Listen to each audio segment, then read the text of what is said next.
Hola a todos, mi nombre es José Carlos Sánchez López, soy ayudante de investigación en la Universidad de Loyola de Andalucía, en el Departamento de Humanidades y Filosofía. Y en esta ocasión voy a presentar una ponencia titulada Francisco Suárez y los derechos humanos, del Ius Gentium a la moral objetiva. Y en primer lugar quería dar las gracias a la organización por darnos la oportunidad de tratar temas tan importantes como la desigualdad, la inclusión o la identidad y dar un espacio para enfrentarnos a uno de los temas más importantes y más estudiados dentro del pensamiento de Francisco Suárez, como es el derecho y el derecho de gentes en concreto, ya que Francisco Suárez ha sido una figura muy destacada dentro de la filosofía de derecho, no solo en nuestro país, en España, sino también en todo el mundo.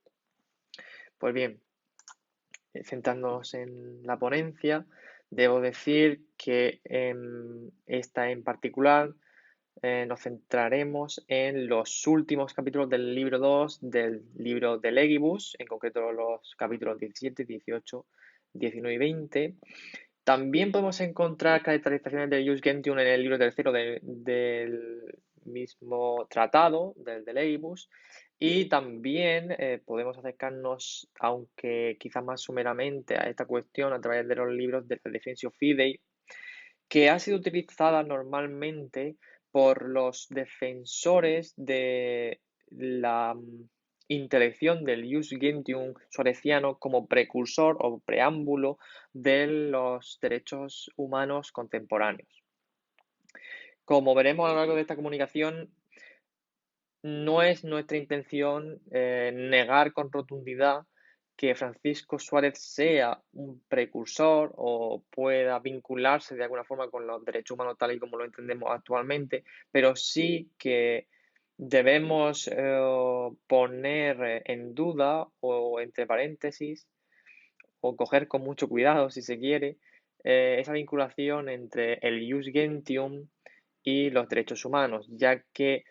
desde la interpretación de las palabras de Francisco Suárez dentro de su Tratado de Leibus, no podemos hacer una vinculación directa, una extrapolación entre los derechos humanos actuales y el Ius Gentium tal y como él lo entendía.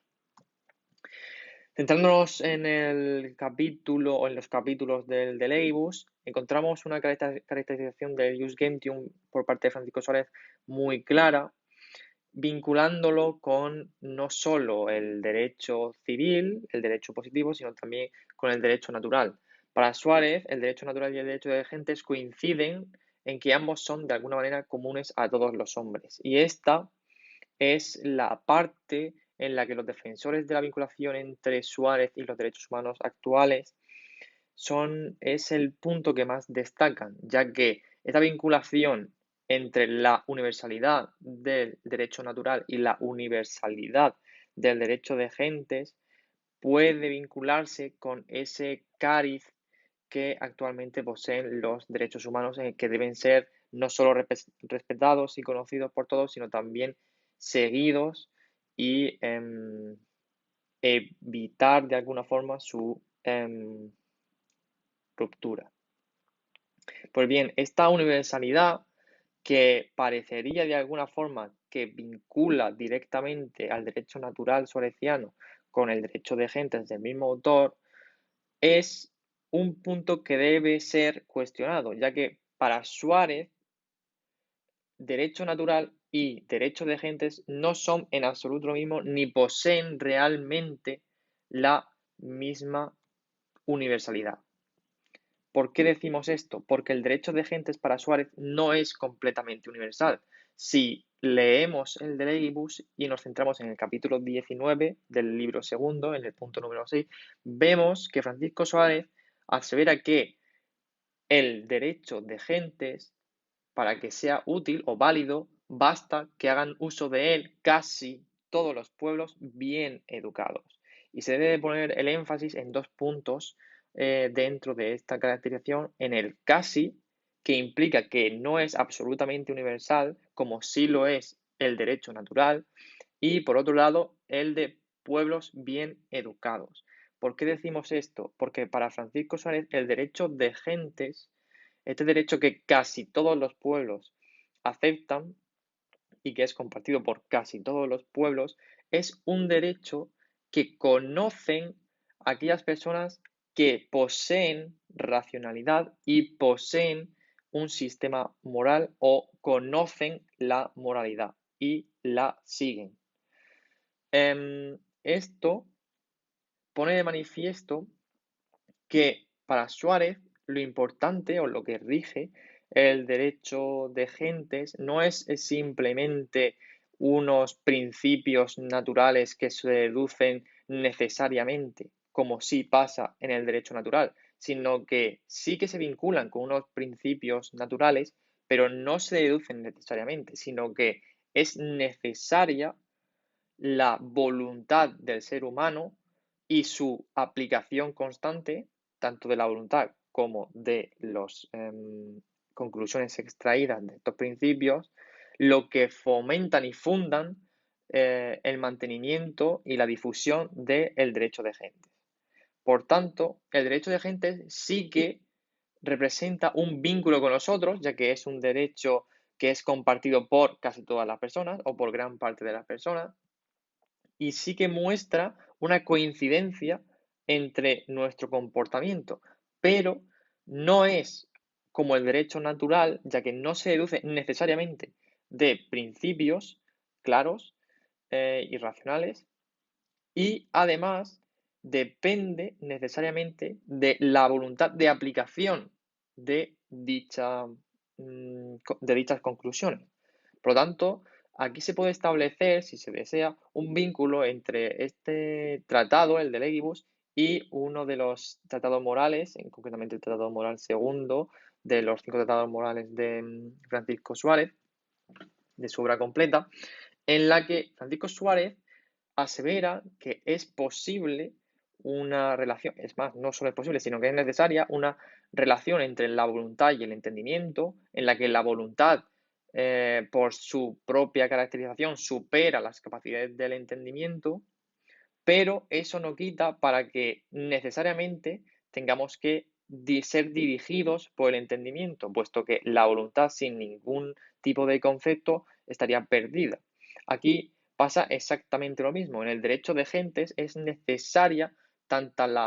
la voluntad como el entendimiento para que se llegue a un fin bueno, a un fin concreto, a un fin que nos permita la vinculación y la relación entre los pueblos de forma satisfactoria. Pues bien, como hemos dicho, Francisco Suárez caracteriza el ius gentium como un término medio entre el derecho natural y el derecho civil. ¿Y por qué término medio? Porque, al igual que el derecho natural, pretende una universalidad y procede de unos principios naturales, aunque en su caso no se apliquen de forma necesaria como si lo hacen en el derecho natural. Y también es un derecho que no es necesario que sea escrito y de hecho normalmente no se escribe, sino que es un derecho que queda definido de forma consuetudinaria a través de la voluntad y el ejercicio. Pero a su vez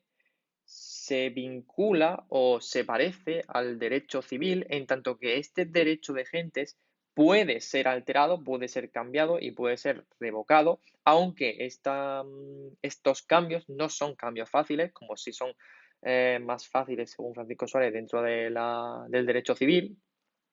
pero al ser posible estos cambios dentro del derecho de gentes, es el punto de distanciamiento entre el derecho de gentes y el derecho natural. Pues bien,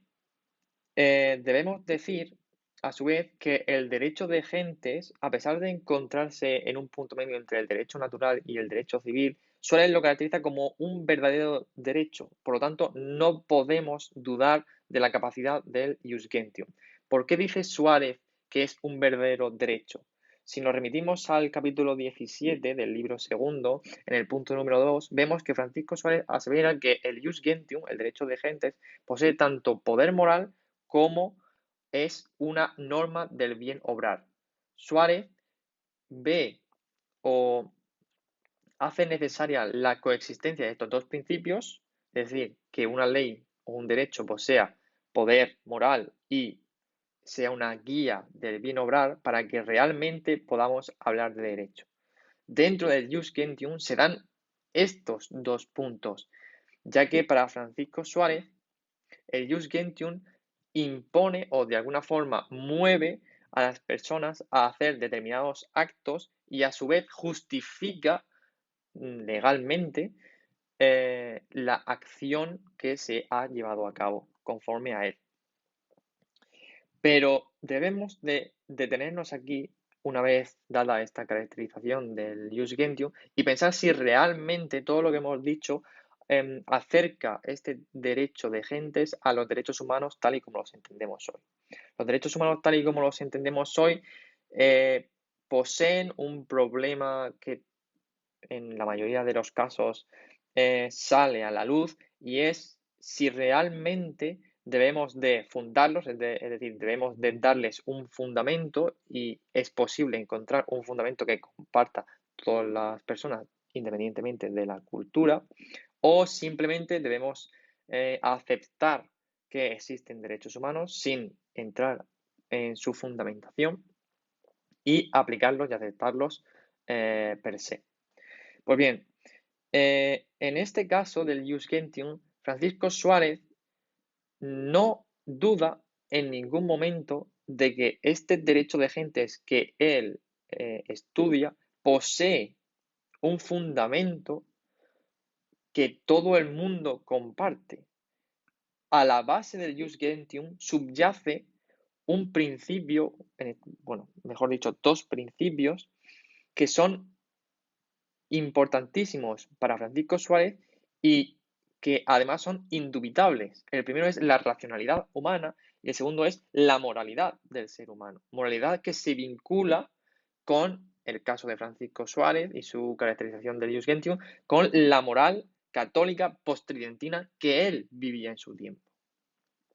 El fundamento del Ius Gentium para Suárez está más que dado, a diferencia del fundamento de los derechos humanos contemporáneos, que es un punto